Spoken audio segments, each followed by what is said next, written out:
aure na samu albarkan nema. Ni rufin asiri shine nake bukata ba wai yawan kuɗi da yawan girma. Duk abin da na samu zan yi godiya gun Allah a fuska in karin kima. Inda duk tunanin ka ya zai nau tunanin kwana yayi a bazan hira. Ka damke sana'ar da kake yi karkare na ta yau da gobe sai Allah sarki. Duk abin da zai zo a cikin wuya cikin daɗi sai ka mai da shi abu mai sauki. Yanda rabbiyar tsara za mu san mato amma mi yake saka mu yawan ɗauki. Mu daina hanzari tun da rabon mu namu ne ba mai tuya shi bare wani yayi zara. Ina kira samari ku yi aure wanda dama ta iso gare shi zai amfana.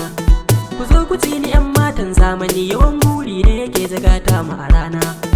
Ku bar jiran mutum aure mai kuɗi kuma yi mota duk muna da tarihin juna. In kika yi wa aure wasa ki ma aure zai sanya ki a cikin jerin saura.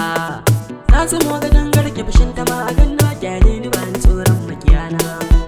An buga da ni kuma an bar ni wasu nan suka same ni suka kyale ni a rana. Lokaci ya zo zan samu ɗaukaka a sanda nake tafiya na tunkara rabona. Sai da ne tukun zan yi daga wasan da nan mutu na san alahira ba a gadara. Wani lokacin ina dubi matsayina sai in ga tafiyar tawa da saura. Inda zani je bani da tabbaci akan aiki na waya yayi kyau ba a gyara. Na shige cikin al'umma ina da daukar darasi a rayuwa ba ni gadara. Wallahi wataran mutuwa za ta zo ta dauke ni kun ga ba tsimi babu dabara. Ina kira gurin manya na cikin kasar mu ta Najeriya ta san haƙƙin kowa. Ina shugabannin mu na nan arewa adalci yayi wuya ga 'ya'yan talakawa. Ku kuna cikin jin daɗi da ku da 'ya'yan ku kun shige kasashen turawa. Lokacin siyasa zabe idan ya doso zakaran kusa idan za yi tara.